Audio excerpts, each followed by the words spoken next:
What is going on, my good people? This is Unnecessary Rambling. I'm Brandon Sylvia. Thank you all for joining me here today for my PlayStation 5 collection video. So I've been doing some spring cleaning in the summer.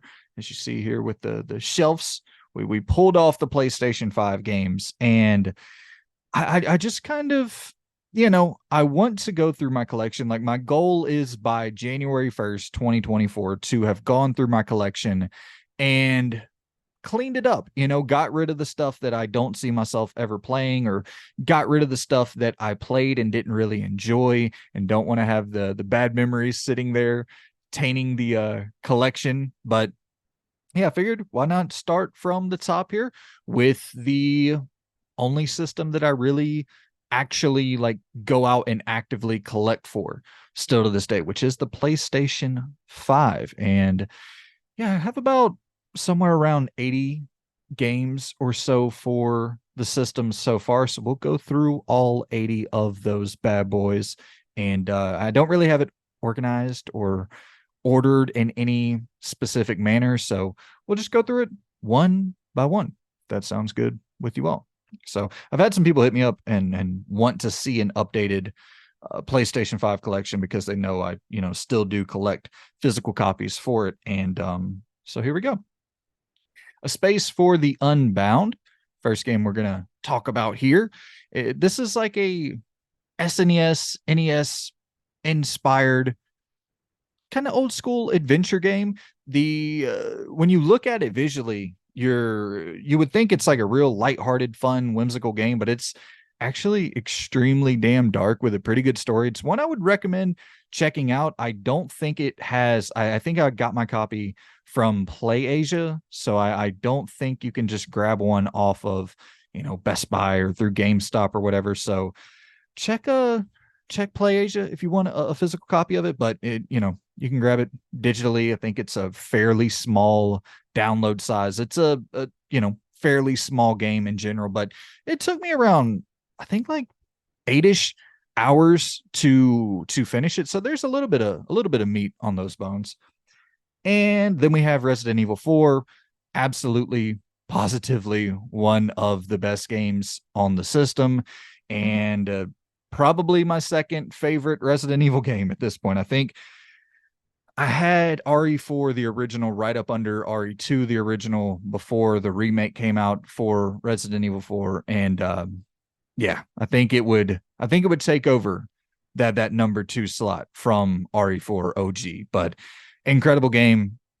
Played through it back to back, like immediately finished it the first time, jumped back into it again, and it's an immaculate creation with the knife parry and all the swapping the weapons on the fly, having more backstory with Mendez and Salazar, and the whole, there was so many great additions there.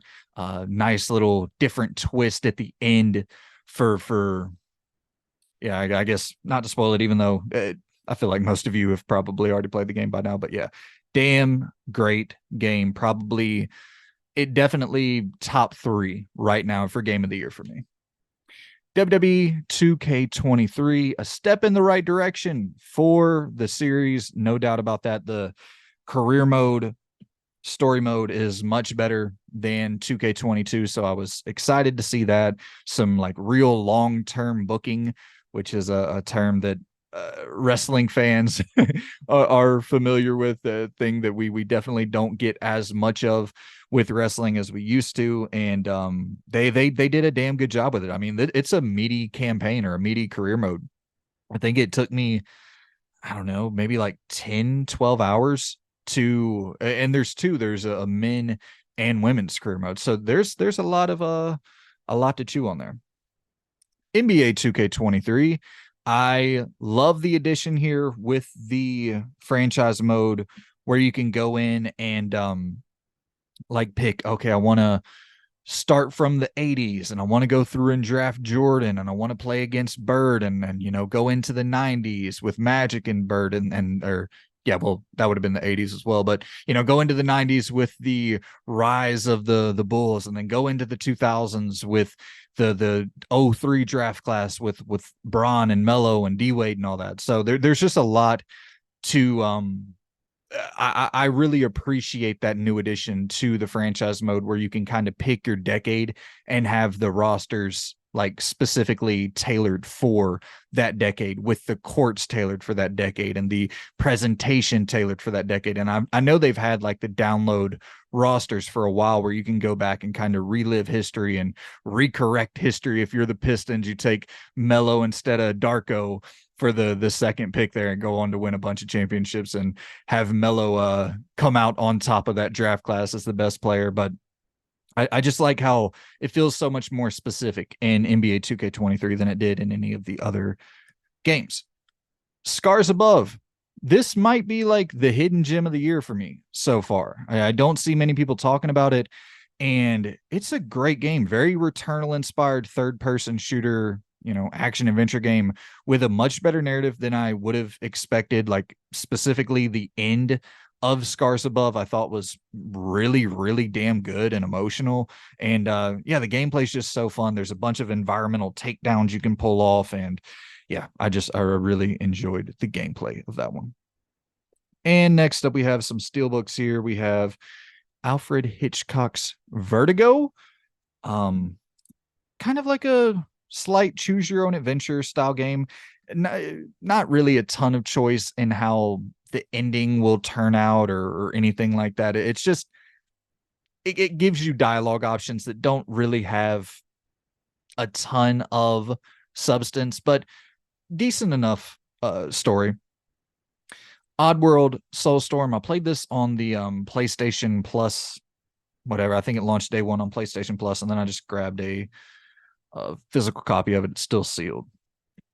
But yeah, I didn't play a ton of it. Didn't finish that one, but I enjoyed what I did play of it. Greedfall. Finished this back in the day on the PlayStation 4, and yeah, saw this whatever the fuck big box version of it, whatever you want to call it.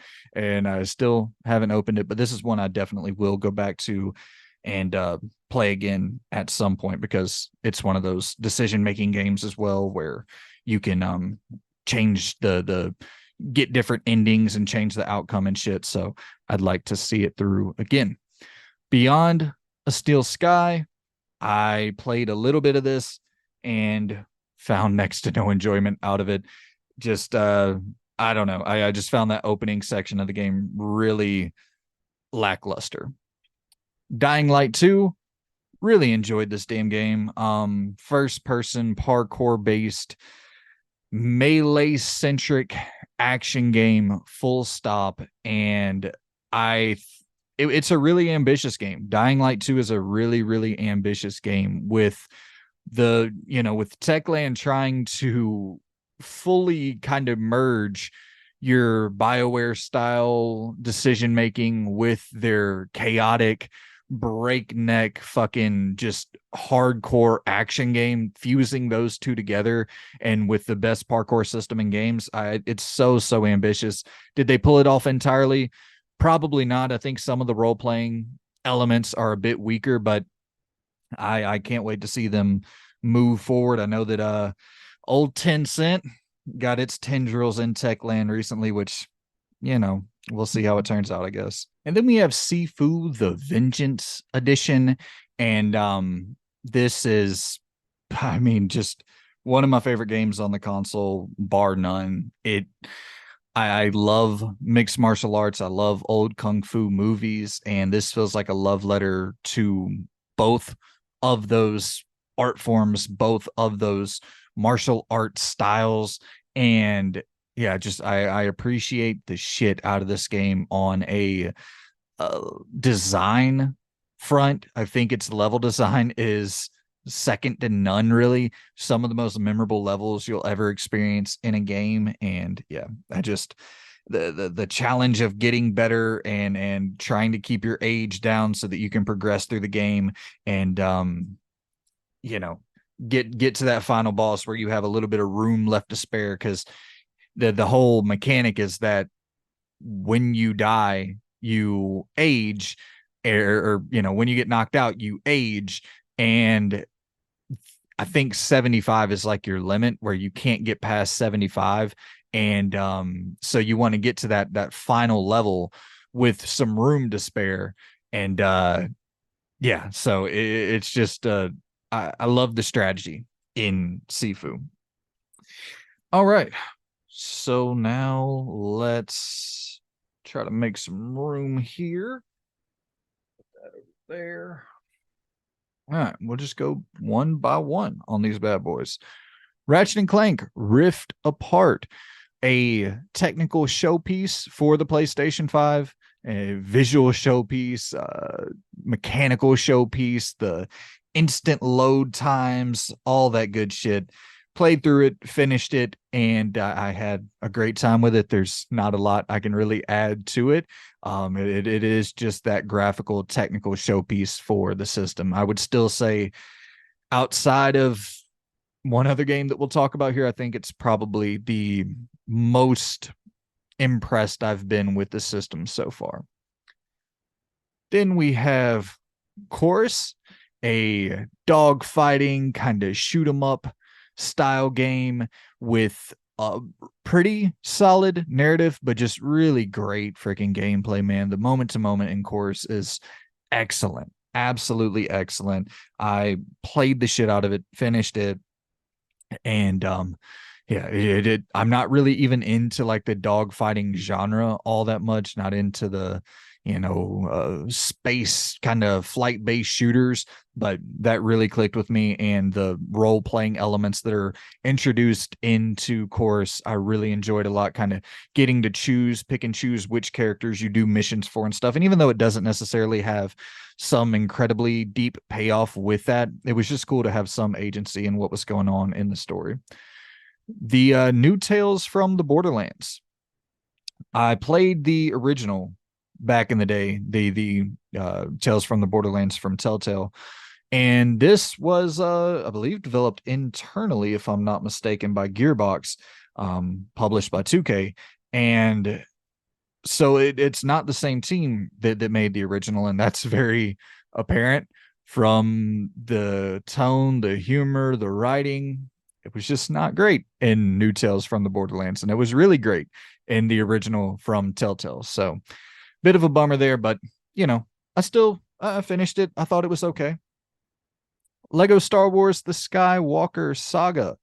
I um I I thought it was pretty solid. The Skywalker Saga. I thought it was pretty solid. It's to me, I think the thing I was, because I've never played a Lego game before playing the Skywalker Saga. I think the thing that impressed me the most was just the fact that you really didn't have as much Lego stuff as I was expecting. Like, I was expecting the world to like be built out of Legos and shit, and it was actually just like pretty cool, almost open worldish levels, and you're getting to explore from episode 1 to whatever. What's the final episode that they're at now? Was it episode?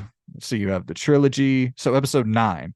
You're getting to go through all of those movies and take part in some of the big moments from those movies, and I thought the humor was really well done as well. Which I guess you kind of need that in a Lego game, but yeah, I just thought they did a damn good job with it. Here we go. Lost Judgment, my favorite game of 2021. Just absolutely love that damn game, and we got Judgment here right alongside it. I think Lost Judgment is the better game. Lost Judgment is a much bigger game with a lot more to do in the side questing department.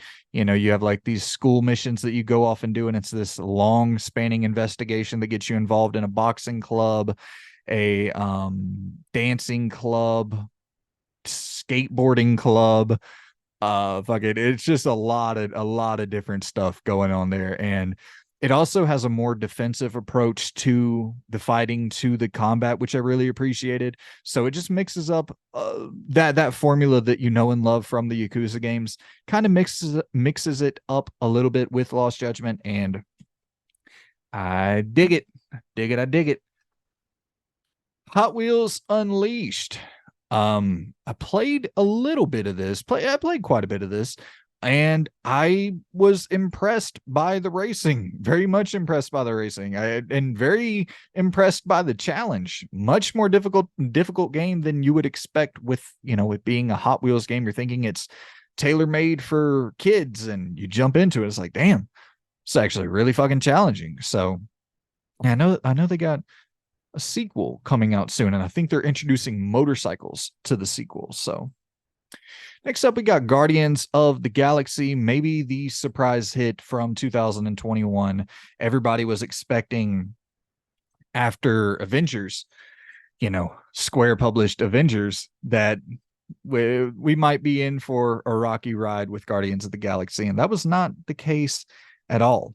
This was made by the team who made the Deus Ex games. And, that's a real role playing game with decision making and building up like a legit narrative over the course of the game. And Guardians of the Galaxy took a page out of that book, but gave you a fucking awesome superhero adventure to go on as well, with controlling Peter Quill and kind of being the guardian of the guardians.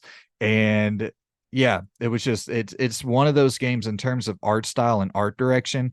It's up there among the best on the console. I would absolutely recommend you to check it out if you haven't and you're a fan of the Guardians movies. The Forgotten City, fucking adore this game, man. Absolutely adore this game. Was initially a Skyrim mod that was so beloved that they made it into a full game, and I think that's another 2021 game that was just a total surprise hit. Came out of nowhere. I wasn't really expecting anything from it, and what I got was well far exceeded my expectations, just with a narrative driven game that, once again, you guys know I like decision making. You get to make decisions, and every character in that game really truly matters. It has like an awesome time looping mechanic, and yeah, I just dig the shit out of the Forgotten City. Gonna try to speed this up a little bit because we got quite a bit of games to go through. But next up, we have The Pathless. I only played a couple hours of this, kind of a journey inspired title with a little bit more combat, a little bit more fluid movement, I guess. And yeah, I didn't totally click with it, but is what it is. Origami 2, another one that I did not finish, played a little bit of it. Stealth-based game, kind of staying in the shadows. I liked what I did play of it. I think just other stuff came out and caught my attention. Unfortunately, what's the name of this team? Is it Lensworks? I believe so. I think they recently went under. They closed up their studio, which is a bummer because, there's not many studios out there making like true stealth based games. And yeah, it just kind of sucks that we lost another developer who specializes in stealth. So sucks, but yeah, I don't know. I hope that Arabon Shadow Legacy can kind of pick up that banner a little bit. Werewolf the Apocalypse Earthblood, a game that everybody hated, and I kind of liked the simplicity and the stupidity of it in a way. It's just a power fantasy. It's a total power fantasy of a game, and you're turning from human to wolf to werewolf, and just, I don't know, it kind of reminded me of some Hulk Ultimate Destruction. It's not as polished, it's not as cool, it doesn't have that over the top spectacle, but I don't know. I didn't really hate it at all. It didn't blow me away. I didn't think it was an incredible game by any stretch of the imagination, but I just found like the absolute hatred for this game to be kind of weird. I didn't really understand why people hated it as much as they did, or I just didn't feel like it was really warranted, but to each his own. Disco Elysium, still got this one sealed. I bought it digitally when it first came out. Then they did a physical print run for it later, and I enjoyed Disco Elysium. I kind of on the opposite end there with Werewolf the Apocalypse Earthblood. Everybody hates it, and I kind of enjoyed. Everybody loves Disco Elysium, and I like it. I don't love Disco Elysium. It's I've talked about this before, but like sometimes I'm just like, okay, this might have just went over my head. I think I might just not be intelligent enough for the game that I'm playing. And Disco Elysium kind of felt like that at times for me. But I appreciate it on a design front. It is in terms of giving you this huge skill tree and having like voices in your head that represent each skill, and getting into a situation where like one of those voices dominate your subconscious and kind of speaks to you to overrule or outweigh one of the other voices that could have spoke up at that time. It's just really impressive, and a actually a surprisingly funny story with a detective story, which is something we don't get enough of at all in games. Everything is, sci-fi or fantasy or, this or that. You really don't see a lot of like straight up detective stories at all in games. So I really thought that was cool. And you're just this bumbling idiot of a detective, but it's kind of a redemption arc if you want to play your character that way, or you can lean further into the idiocy of it. So I don't know. I think it'll be one that I replay again. Maybe I just wasn't in the right headspace for it. And to be totally fair to the game, I think the biggest thing that hurt it was that it came out really, really, really rough on PS5 digitally when it launched day one. And I played it day one. And then I think it got cleaned up a lot later after the fact. So I think when I go back to it, I'll probably have a much better experience with it. Then we have Tales of Arise. I played this for probably about 20 hours before putting it down. And I'm not the biggest JRPG guy in the world, but I thought that the visuals of this game were stunning, man. Absolutely stunning. I thought that, the world building was incredible. I thought that the kind of anime style cutscenes were great. The story was intriguing from the get-go. It just kind of got into that rut of the kind of grindy feeling, like not being totally connected to what was going on because I was doing so much grinding. Um, but yeah, I didn't dislike it by any stretch of the imagination. Deathloop, very divisive game when it came out in 2021. I don't know. I kind of fall in the middle on it. I thought Deathloop was pretty damn cool. I liked the whole plot line that they had going on there, and I thought that the art style was great with it. With having the writing on the walls and just this. I think Arcane just has an exceptional art style in general. It's so specifically Arcane, and yeah, seeing, which I know this, it's not the same team, but Arcane kind of going into or going from Deathloop into Redfall. I think it makes you appreciate Deathloop even more in retrospect. But I thought the moment to moment was really fun. I loved the damn kick. You could just kick people off a fucking, off a damn cliff. You see them flying in the air, and I liked the environmental storytelling with Deathloop, where you could essentially like find the solution to what you were trying to achieve without ever really having to engage in combat. At times, if you knew just like little secret rooms you can enter, I'm gonna go and fucking mess with this drink that this guy that I need to kill likes, and then it's really cool if you want to engage with it on a deeper level. But I understand that it's not the fucking Dishonored, Prey. Like, I understand it doesn't have that depth and intricate detail layered into it, so I understand like why the hardcore Arcane fans weren't as pleased with it. Foreclosed, a very underwhelming third person shooter with a fantastic art style. This is one where it is very much all flash and very little substance. I once again, that comic book, comic shaded art style, I think is incredible in this game.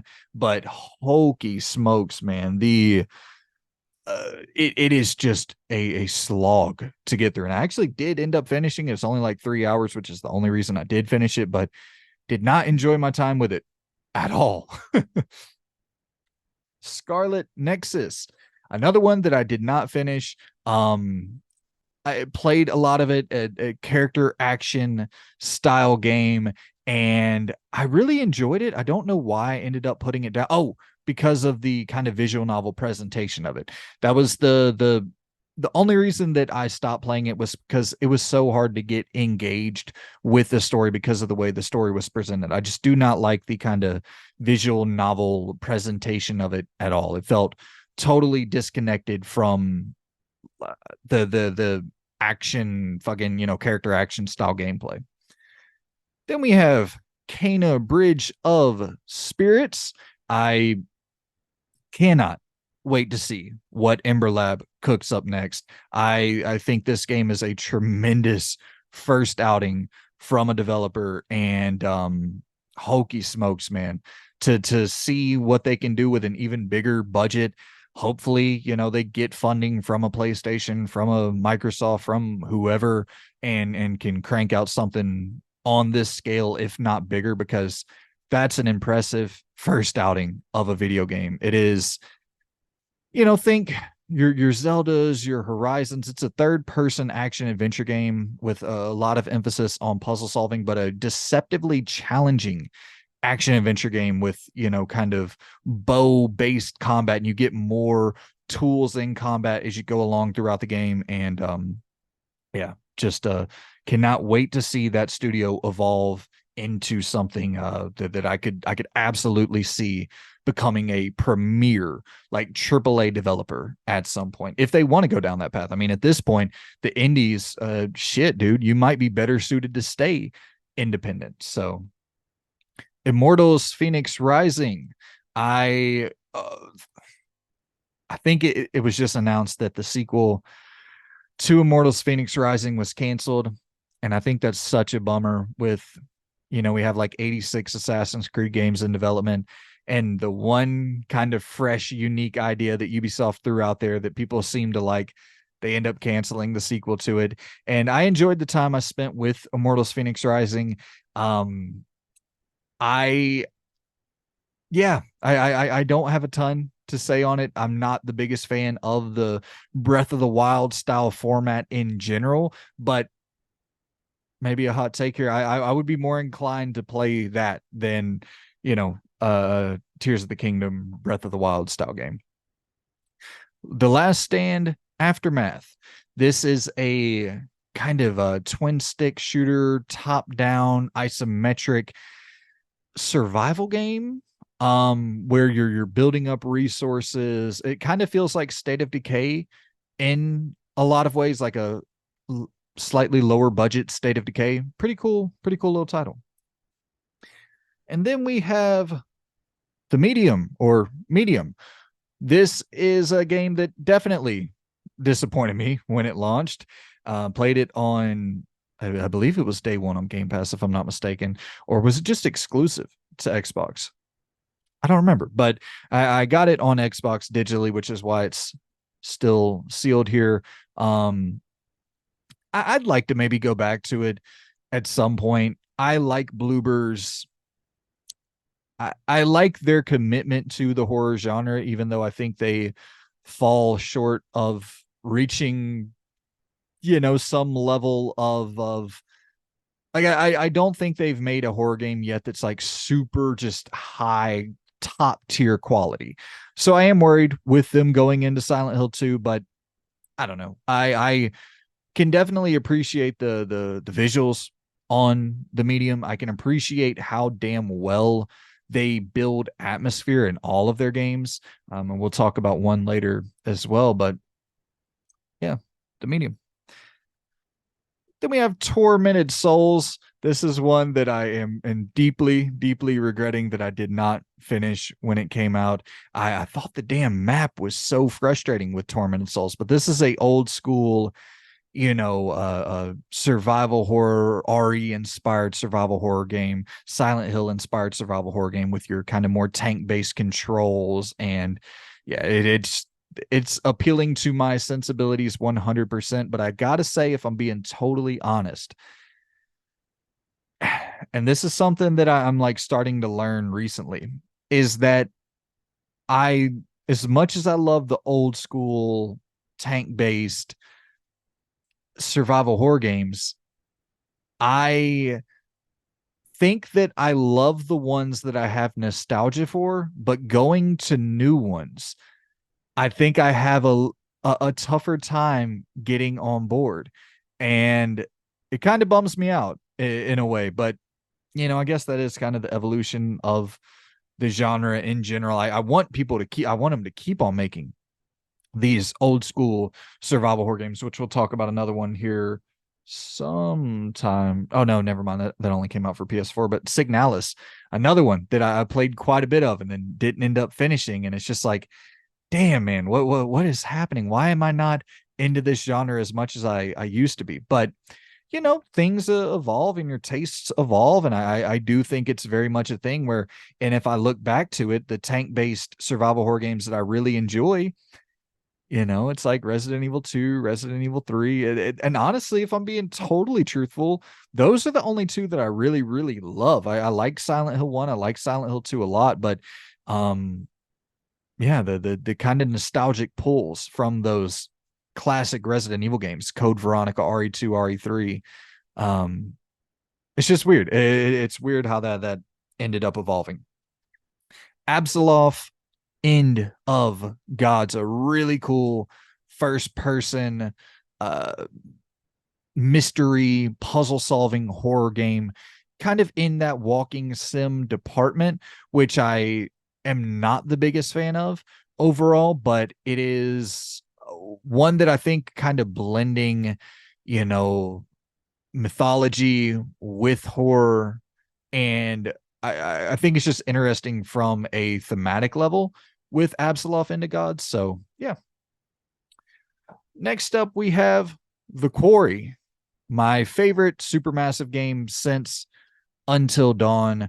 I really enjoyed the shit out of that title. I just love the, kind of you're in the woods in this campfire, this slasher thriller, but the camaraderie that is built amongst these like camp counselors, and you kind of feel like a fly on the wall at times where like you feel as if these relationships were already established before you were introduced to the characters, which is really really cool in my opinion. It's just, I think it's an exceptional adventure, kind of choose your own adventure game if you're into that.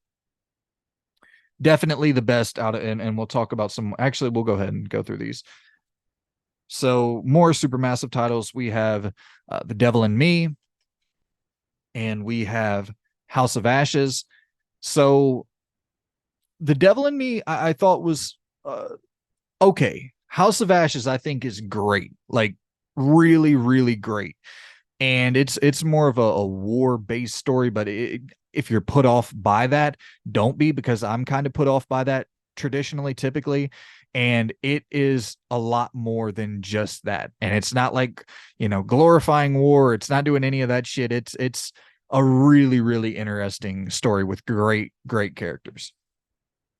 And then we have Final Fantasy 16, just finished this recently. Absolutely loved it. I was really, really hot on it at the beginning and then cooled off on it as I kept playing it, but I loved the story. The story is tremendous in Final Fantasy 16. One of the best stories that I've experienced in a long time, but there are some, I would say, some real slow points, some real pain points within Final Fantasy 16 that I wasn't the biggest fan of. A really easy game to get through, real, other than the time commitment, but the combat's really simple, leaning more into the character action genre.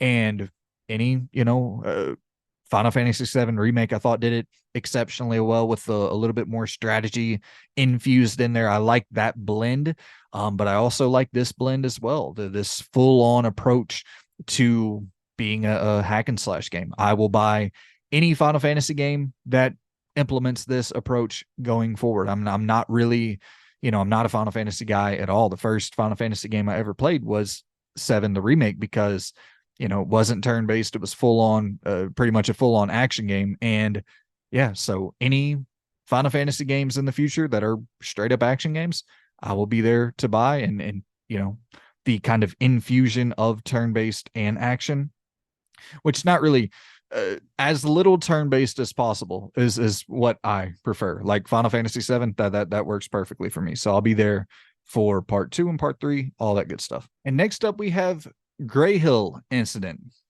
a game that I really wanted to like, with its, kind of alien invasion UFO angle that it was presenting, a concept that you don't see often at all in horror games, which I think should absolutely be implemented in more horror stories. I think it's a great premise, but man, the execution just, I played it for like 45 minutes. I was like, I just have no interest of continuing this at all. I mean, you know, uh, maybe I'll want to go back to it at some point, but I know it got horrible, horrible reviews. And usually, like I said, I don't really care about that shit all that much.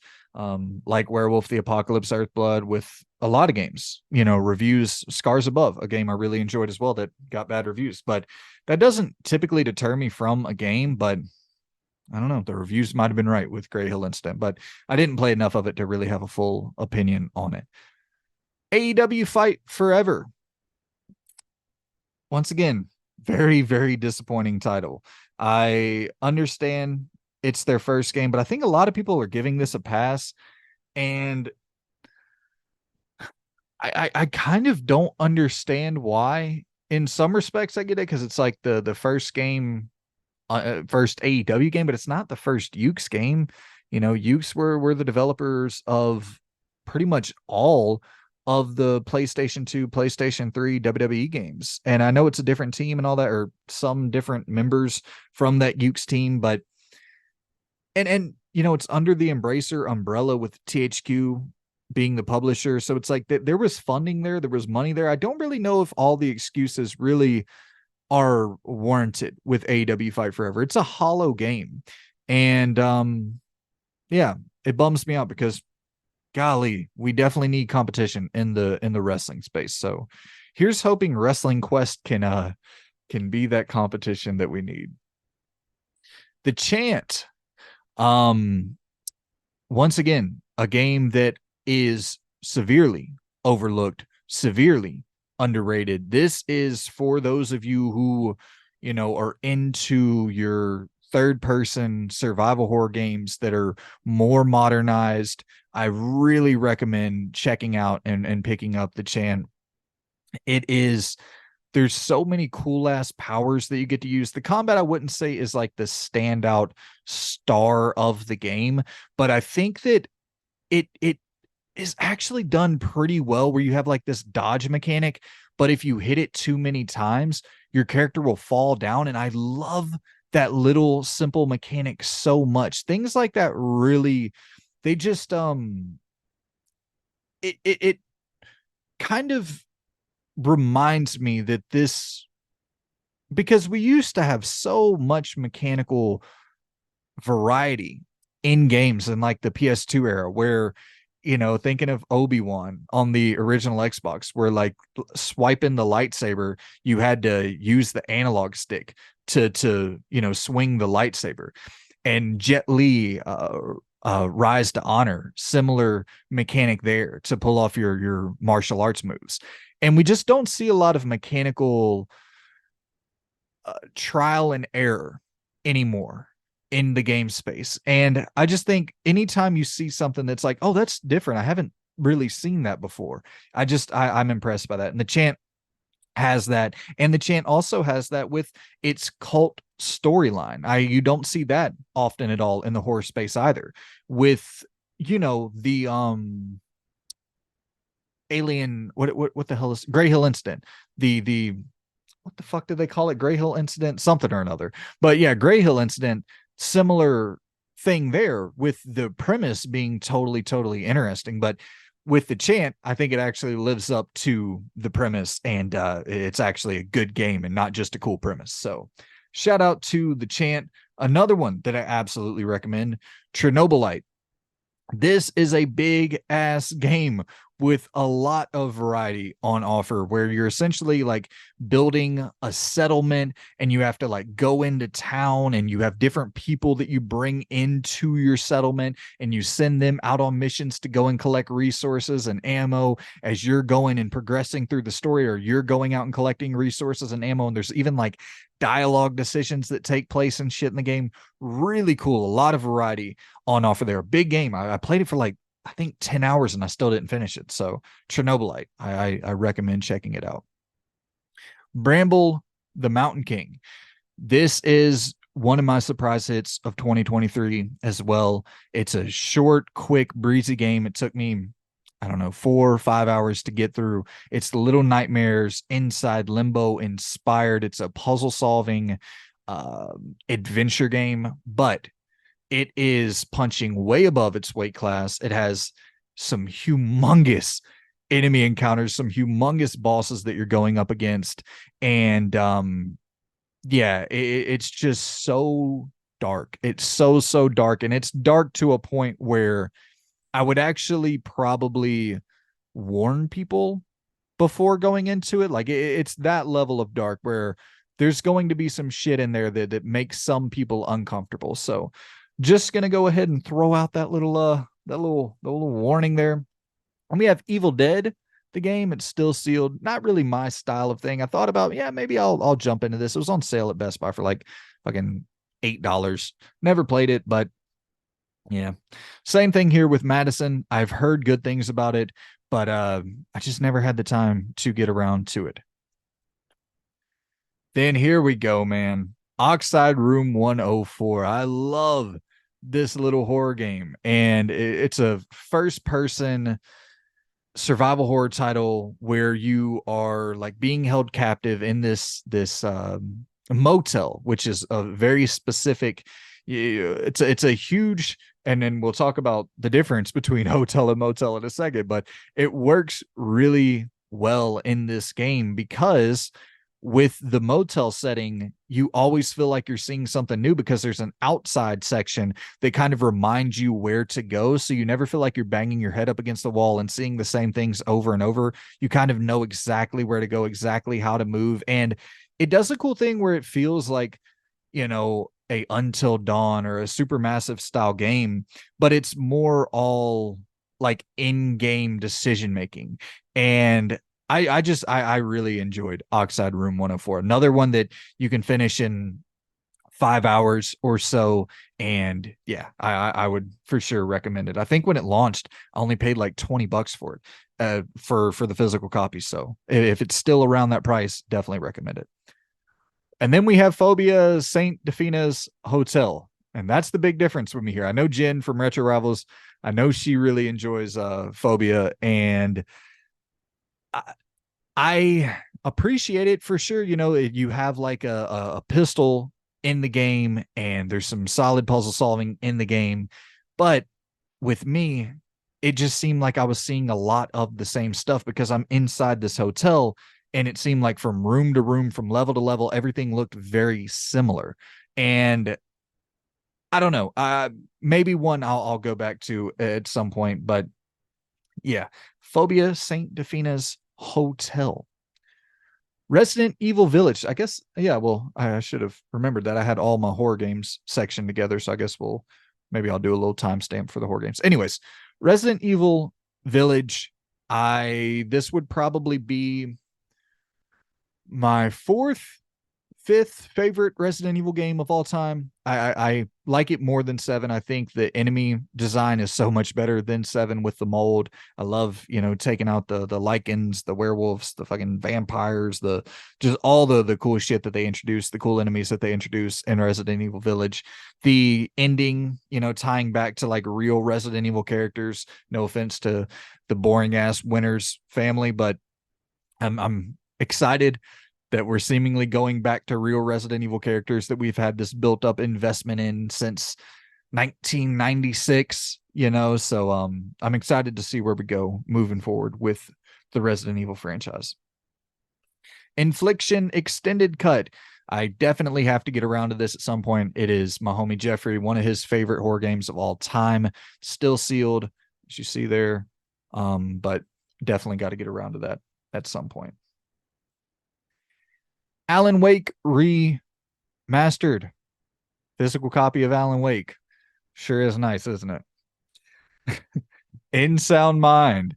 I This has a cool mechanic as well. Talking about just cool mechanics, this has a mechanic where you can like break off a piece of a mirror and then hold it up to like see behind you and make sure the enemy or the monster isn't like approaching you. Really cool little mechanic. Didn't totally vibe with the game overall just because I was getting a little, I'm getting a little bit tired of the first person walking something, but I did appreciate that mechanic. I thought it was new and interesting. Killer Frequency, one of my favorite indie horror games of all time. This shit rules, man. It is, just sitting there saying that I'm getting tired of first person horror walking sims, but this is it's so different in that you're playing as this radio DJ and you're doing all of like the activities that a radio DJ would do. You're taking and you're playing like in the I don't know which decade you're playing in, 70s, or it has that 70s, 80s feel to it, but you're taking the vinyl out of, you're taking the vinyl out of its package, you're putting it on the record player, you're spinning the record, you're hitting the button to take a call, you're pausing everything, you're on air, you're off air, like you're doing all of these different things at your DJ booth. But it is you're also solving puzzles for people because there is this killer in town and 911 routes the 911 routes the calls to you to where you're taking the emergency calls to let the people in the town know the whereabouts of the killer. So like everyone in the town is tuned into your radio station and you're trying to help people escape the murderer while also letting them know where the murderer is in the town. And it's just a cool setup. Once again, I love things that are unlike really anything I've ever seen before, and I've never played a game like that, so I was just totally hook, line, and sinker. Another one that's fairly short, manageable, under 6-7 hours, and yeah, could not recommend it more. All right, and then for the final game, I believe the final game in my PS5 horror collection, the Callisto Protocol. Very divisive game that a lot of people loved, a lot of people hated, and I kind of fell in the middle on it. I didn't hate it, didn't love it, thought it was a good attempt for striking distance. I thought it was a good first swing, pun intended there, with the whole mechanic of pretty much being a third person melee game, a third person swinging the shit out of this baton bat like thing and then dodging and evading these monsters. I think it's a cool setup. A lot can be done to improve that in further games, and I hope they get another chance. I did see that there were a lot of layoffs at the studio recently, which unfortunately I think the game kind of underperformed, and it's a bummer because for one, the story I thought was really cool. It was presented excellently. I do think that I think they said it was made for like $200 million or something like that, which it was also revealed that I think The Last of Us Part 2 was like $215 million it costs to develop it. So you're like, oh, you're not The Last of Us Part 2, but I don't know, man. It's a bummer because you really want to see more, and we'll talk about this at a later time probably, but I'm getting scared of the lack of new IP in the industry.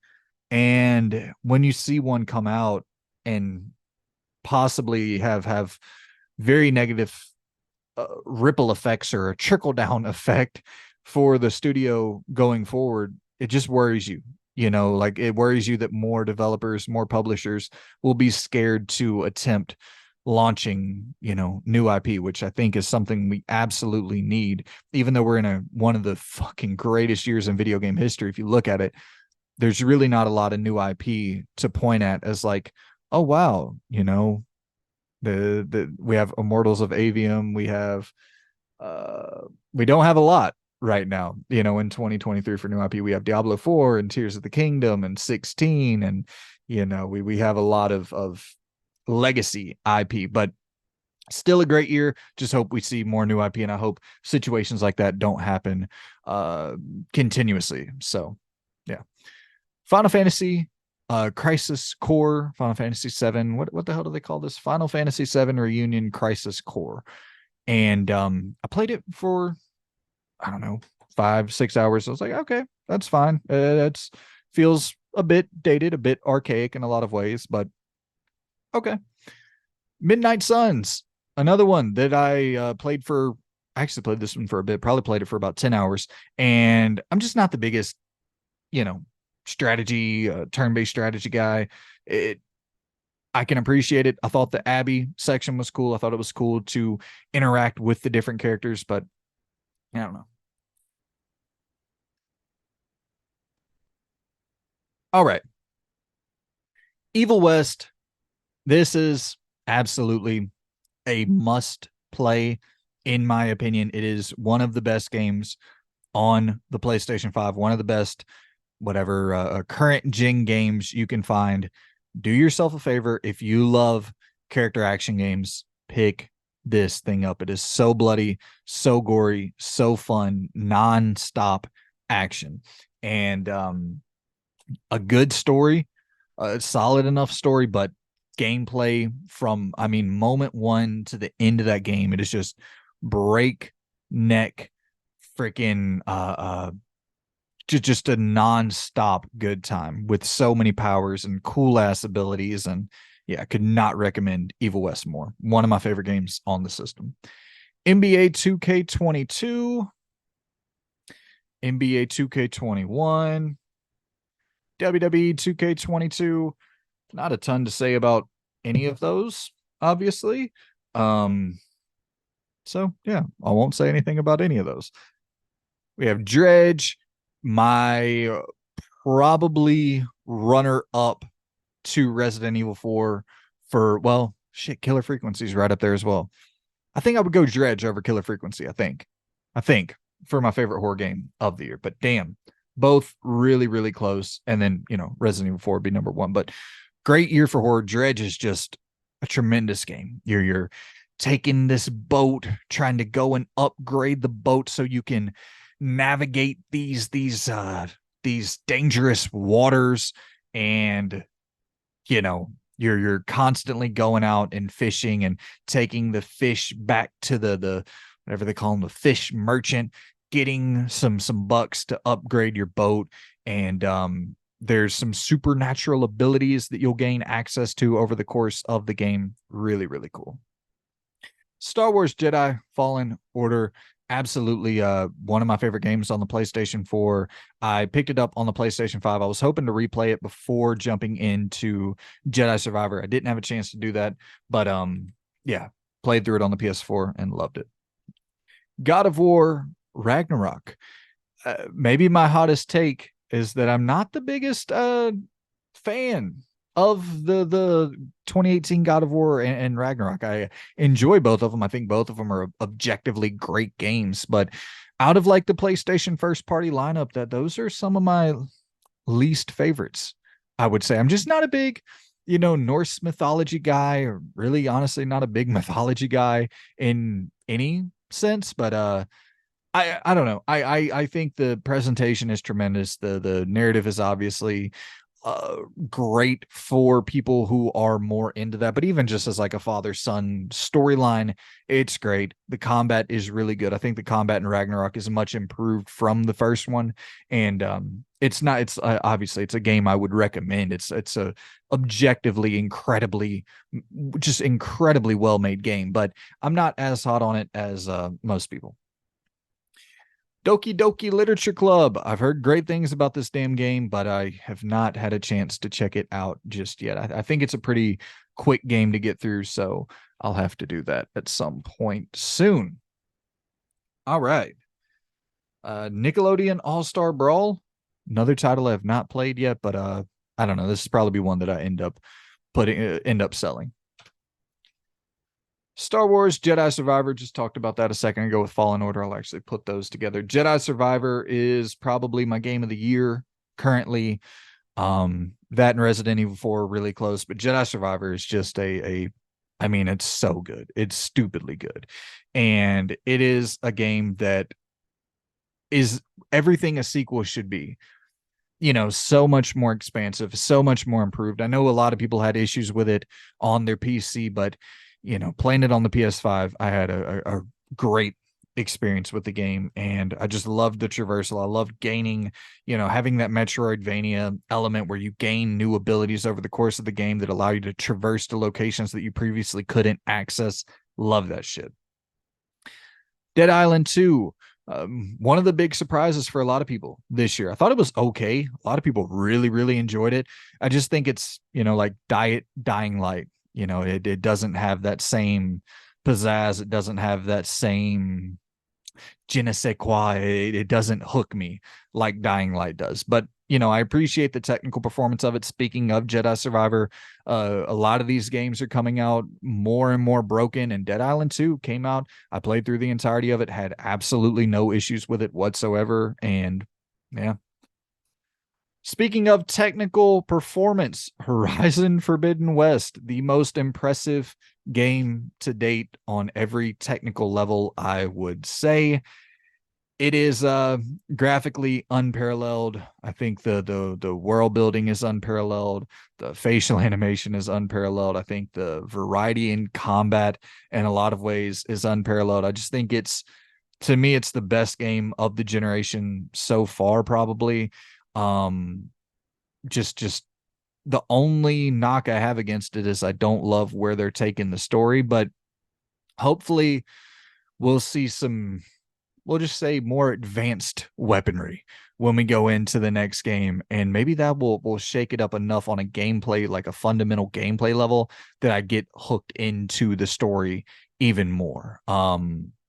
We'll see what they end up doing with it. Interesting direction, a direction I never expected them to take, but definitely it seems where we're going to a different realm with the Horizon 3, that's for sure. And then next up we have Forspoken, which I don't know. I don't think Forspoken deserves as much hate as it gets. I don't think the main character is nearly as I've actually finished Forspoken, played it for about 35 hours or so.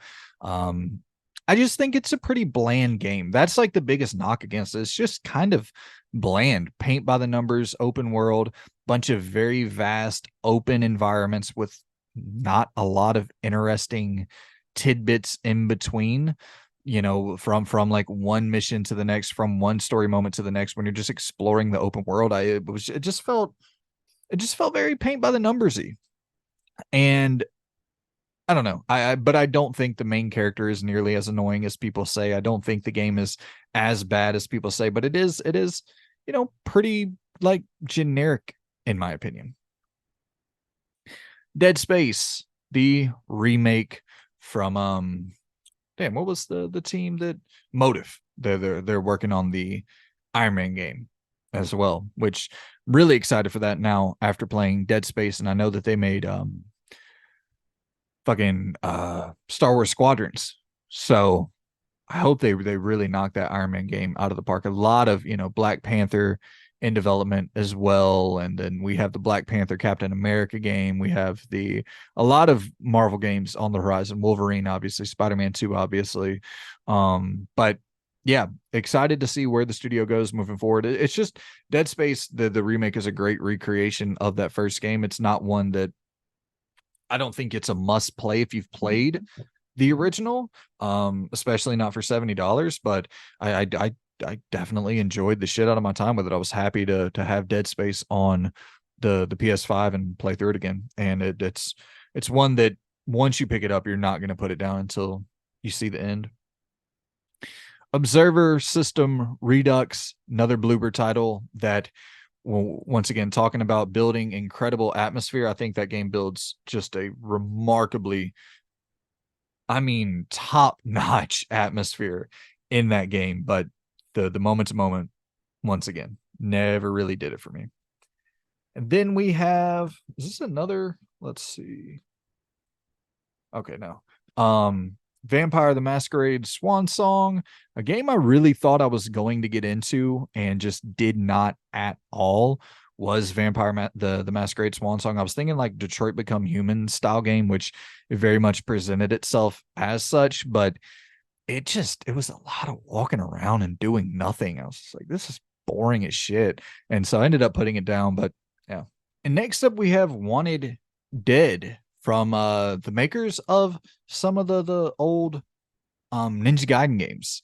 And it is very much in that vein, a kinetic just action game from front to back with some third person shooting action going on, as well as some katana wielding, sword wielding action that you have intermixed in there as well. And it's a crazy story that feels like it borrows a lot from some of the Yakuza games. And yeah, just crazy pop culture references. It's one that I I I recommend just for the sheer absurdity of it. It's not a 10 out of 10 game. It's not even a 7 out of 10 game. It's like a 5, 6 out of 10 style game, but it's it's so weird. And if you can get this for a cheap price, I would recommend it just for the oddity of it. It's a really odd game, and it's a game that, like, there's so much to do in it outside of the main quest to just get lost in. Like, and I shouldn't say so much to do, but it's just a game that's easy to kind of get lost in. Like, you have a fully developed police station that you can go through and explore, and you have like a claw machine game in there. You have little arcade games in there. You have a shooting gallery in there. You have like just police officers having conversation that you can go and listen to and talk to. It's just, there's a lot of weird shit mixed in here, like a little eating mini game. It's a strange game, and I recommend it just for how strange it is, but at a discount for sure. Hogwarts Legacy, fantastic open world third person action adventure title. I'm not a Harry Potter fan at all. Don't care about the IP in the slightest, but that's a damn good video game, man. That's objectively a well-made video game. Creating your character and then picking your class, whatever fucking the Slytherin or the fucking Hufflepuff, or and those are the two I didn't pick. There's whatever the other one is, or is there three or four, whatever. I picked a different one than those two, but I can't remember any of the other names. But some great side quests, some great side characters that you run into, and getting to develop powers that way, and actually being able to like swap all your different powers on the fly and kind of go in and configure how you want to use your powers, and like different button prompts for the different powers, and having like your own wheel sorted out, your power wheel sorted out for how you specifically want to use them. I just thought it was really well made, just a really well made game across the board, and getting your different flying mounts and just soaring above, looking down at the castle, looking down at Hogsmeade, and just knowing that you can actually go in and travel to everything that you see below you, and the time trials, and just great game, man. Great game. And not unmanageable. It's not one of those unfinishable RPGs that's or unfinished RPGs that's 500 hours long but broken as shit and just trying to get it to work. And it's like, you can get through that game in 20 hours if you want to. Just great game. Deliver Us the Moon. I wait, which okay. Deliver Us Mars is the one that recently came out. I have not played that one yet. Played a little bit of Deliver Us the Moon. Eh, not for me. Just too slow, too damn slow. I get it. Of course, it's supposed to be that way. I get it, but damn, just a little bit boring to me. Elix 2, I did finish this. I put like 50 hours into Elix 2, and I didn't even really love it. For whatever reason, I was just kind of captivated by the world, and once again, some decision making and stuff going on there, and then having my jetpack and upgrading my jetpack and shit. Like, I don't know, for whatever reason, I was just really invested in damn Elix 2, and um, getting my character better over the course of the game. And yeah, I just thought the characters were kind of interesting, in a weird like Euro janky way. Like it's a very Euro janky game across the board, but I don't know, just found it interesting for some reason. Ghostwire Tokyo, a the weird situation with Bethesda being bought by Microsoft and then putting out, Deathloop and Ghostwire Tokyo exclusive to PS5 for that little bit of time. But yeah, I played through, finished Ghostwire Tokyo. I don't know, man. I thought it was okay. In that 7 out of 10 camp. It just I was really I thought the main story, like the actual main narrative, I thought was really, really good. Everything outside of that, I wasn't all that interested in at all. I actually thought you're wielding these different powers, almost Doctor Strange-esque in a lot of ways, but I didn't think it was. I thought it felt like kind of a bland first person shooter, just pressing L2 and R2 and then the powers do their own thing. There was no like real mechanical, like real interesting mechanic that allowed you to use the powers in an interesting way, which, then we have Dolmen, a Souls inspired third person shooter. People were saying it's more like Dead Space than it is like Dark Souls. So like, all right, I'll check it out. Not for me at all. Not for me in the slightest. Then we have Returnal. Once again, too damn hard for me, man. I appreciate it. Appreciate Housemarque's ability, but that's a hard ass game. Then we have Hades. I did finish Hades. Or I should say I finished the first run with Hades, and then they're like, you got to finish it 10 more times to get the true ending. I was like, I'll pass. I'll definitely pass. But I did, beat the final boss, and people say it gets easier as you keep going through it. So, it's one that I can appreciate Hades. I can appreciate it. I'm just not into the rogue light genre at all. And that's the same thing with Returnal, really. Like if that was a third person, challenging third person shooter, bullet hell-ish third person shooter, but with normal checkpoints and autosaves and stuff like that. And I understand it plays into the narrative with it being a roguelike, which is interesting in Returnal's case, but and Hades case as well. But I don't know, not my genre at all. Rustler. This is a fun ass little game, man. It's a old school Grand Theft Auto inspired, the top down isometric approach, but it's all, you're stealing horses and you are, kind of like in these medieval times, but it's essentially like you're playing as a Grand Theft Auto character in a lot of ways, where you're going off and stealing and just causing total havoc and going and like bullying priests and shit. And like it's and all of the characters in the game are awful. So everyone's like totally corrupt. It feels very Grand Theft Auto esque in that regard, but it's just a really, really unique, interesting game. And yeah, if you just want to go and cause total carnage in an old school medieval top down isometric Grand Theft Auto inspired game, I would recommend Rustler. Far Cry 6, another game that I just picked away at for like 45 hours. And similar with Elix 2, I was like, okay, this is fine.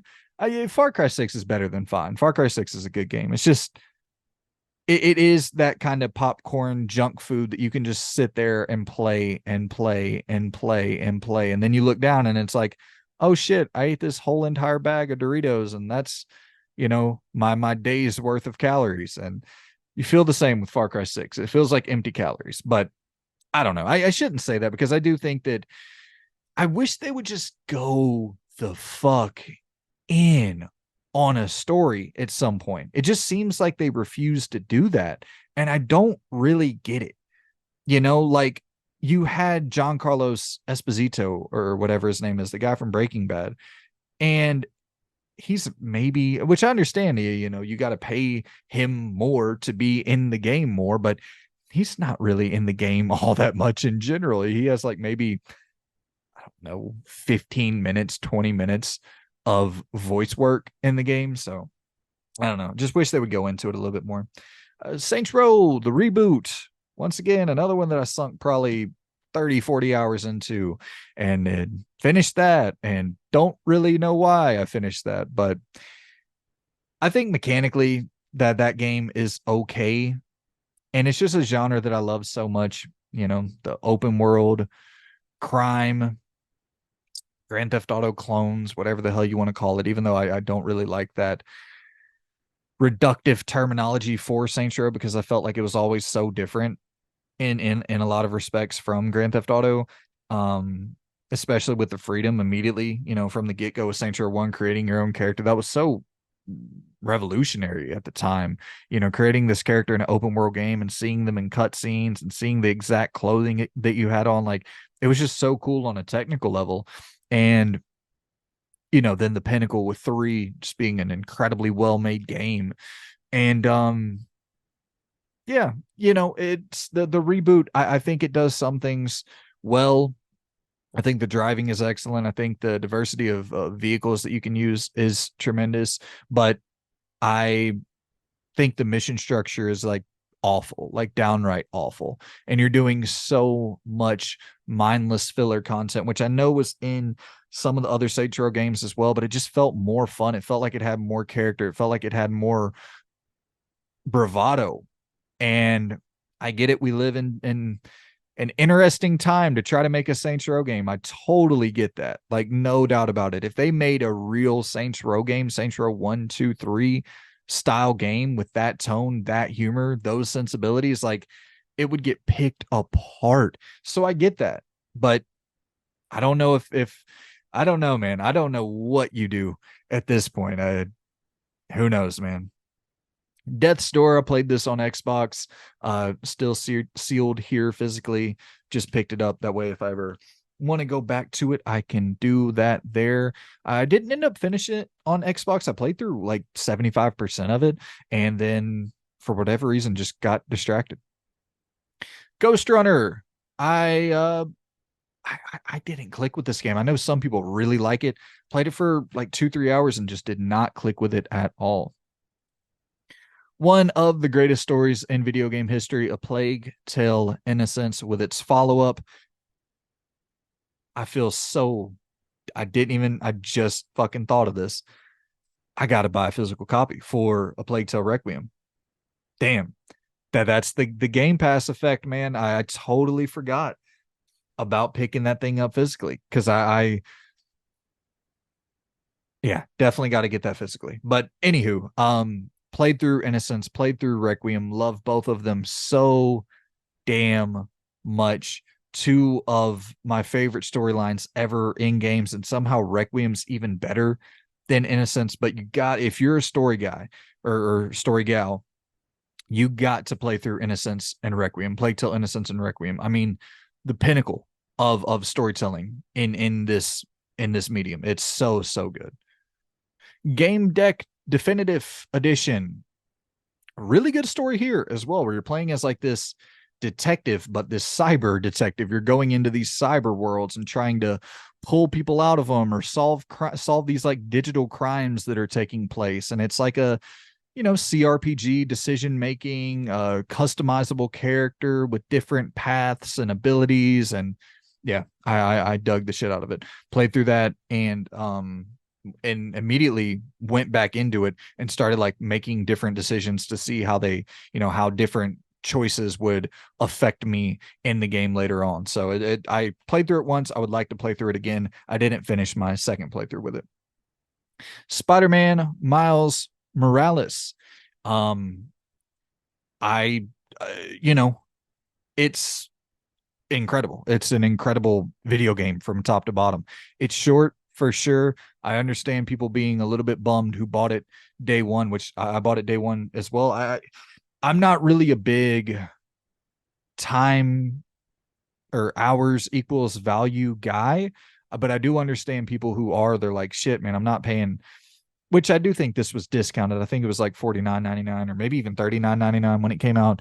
I'm not sure. I'm not totally sure about that, but yeah, I understand why some people are like, dude, I'm not playing a game that I can get through in 5 hours and spending full price on it. I totally understand that thought process, that line of thinking. And but yeah, I enjoyed the shit out of Miles Morales, even if it is kind of feel like some DLC. I just thought the story was so damn good in that game. And having the more almost more stealth based powers with Miles a lot of the time, with the cloaking ability and the electricity that he emits and stuff like that, which makes just for a more, not more unique, but just a different spin on the Spider-Man powers. And cannot wait to be playing as him and old Peter Parker and probably Venom in Spider-Man 2. I don't know if that's true. It's something that I've been trying to push from the time I saw Venom pop up in Spider-Man 2.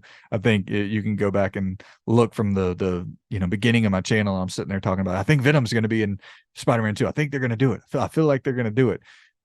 They probably won't do it. That's a tough character to pull off, but damn, that shit would be really fun. Gotham Knights. I finished Gotham Knights as well. I put way too much time into that one as well. And it's not great by any stretch of the imagination, but it's definitely a superhero game that at least is less annoying than Suicide Squad is going to be. We have Hitman 3, another one here that I played about halfway through the game and just did not end up finishing it. I think if I would have bought it on day one, I would have finished it. It just had a lot of damn like DRM issues and always online issues. And I wasn't going to pay full price for it. I think I bought it for like less than $20 on some, Black Friday sale or some shit, and then played through about half of the game and then just got distracted by something else. But incredible level design in Hitman 3, no doubt about that. Subnautica Below Zero, still sealed there. I'm definitely gonna check that out at some point. Devil May Cry 5. Literally just finished this game.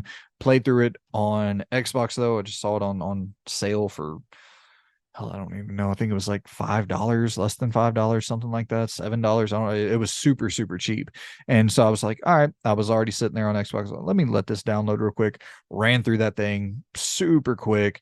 Just such a good game. So addictive. Incredible game. And I think it kind of lit that flame in me where I want to go, and because I played through DMC 1, 2, and 3 as a youngster, but I want to go back through all of them. And so I think that might be not this year. There's just way too much shit coming out, but I think that might be a goal of mine sometime soon. And then we have Spirit of the North Enhanced Edition running around on this little adventure as a fox. I have not played much of that at all, but really cute from the little bit of it that I did check out. And then to close off the collection, we end on Valkyrie Elysium. And finish Valkyrie Elysium. Another one that by the end of it, I was like, that was a lot of time wasted there on a fairly mindless game, but it wasn't awful. Just definitely I wouldn't say good. One that, you pick it up for $10, you're okay with the experience, but a little kind of more character action focus to it, a little bit more hacking and slashing going on, some cool powers and shit like that are introduced throughout the game. But yeah, it was just okay at best. I wouldn't even say okay. So yeah, man, that has been the PlayStation 5 physical collection showcase there. So now it's time for me to go through these bad boys and figure out what the hell I want to stay in the collection, what I want to remove from the collection. Not going to be a lot I really remove from it. Maybe a couple things. Probably the Nickelodeon All-Star Brawl. Let's see, looking here. Alfred Hitchcock's Vertigo. I think I might end up removing that. Just, maybe even something like Spirit of the North Enhanced Edition. Things that I don't see myself going through or might not go through. I think those are the things I will probably get rid of. Dolman, stuff like that. So a few things here, but I really just wanted to go through this, talk about the PS5 collection, as it's really the last of a dying breed. These are games that you can boot up on your system, play without having to worry about any, or at least most of these are games you can boot up on your system, play through without having to worry about DRM, without having to worry about, connecting online and shit like that. So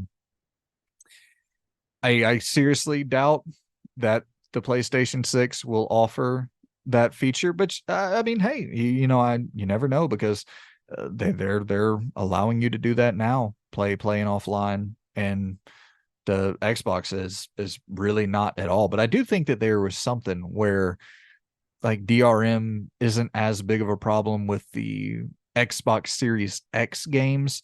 So like, is this? Yeah. Okay. So for instance, like Solstice here is an Xbox Series X game, like only for the Xbox Series X. Whereas, okay, that's Xbox Series X only. Oh shit. Well, let's say for instance this had Xbox One and Xbox Series X on the box. That is supposedly giving people more problems, and is requiring like an online internet connection to download the Series X version, or to download the upgrade of it, because you're essentially downloading the Xbox One version and then the upgrade on top of it. I really don't know a lot about the technical terms, but yeah, they're saying supposedly the Series X games, like if it just has Series X on the front of the box, that doesn't have as many DRM restrictions, which don't really know because I don't buy physically for Xbox at all. And yeah, I because I played Tamisha physically on Xbox, and I feel like I still remember having some sort of having to connect online to that, but I don't know. I could be wrong on that. That'd be something I need to test before I come on here and just talking shit. But yeah, it's great to have at least this, probably being with the PlayStation 5 probably being the last generation before we go to like the full always online DRM nightmare where we own nothing and we're supposed to be happy. Uh yeah. That future is definitely, that doom is impending. There's no doubt about that at all. But while it lasts, let's buy some physical media. Let's buy some PS5 games. Let's support this medium because we want it to stick around, and the only way we're going to keep on getting these discs that come complete that we can pop in and play through without fucking giving away all our damn data and personal information is if we support it and yeah, buy the shit that we want to support and don't buy the shit that we don't want to support, which I'm guilty of that because I've actually been buying more games. Hey, what the hell am I rambling about at this point? I appreciate you guys for stopping by. That's my PlayStation 5 collection. Thank you for taking the hour and 30 minutes out of your day to listen to these long-winded rambles. I will see you guys soon. And yeah, going to be doing some votes where you get to pick a topic that I dive deep into, kind of one topic dedicated videos on the channel. So spicing it up. This is the first of many here on the channel of just one topic, sitting, chilling, talking games. And yeah, we'll do more shit like this coming soon. So appreciate you guys for tuning in, and I will see you all in the next video. Goodbye.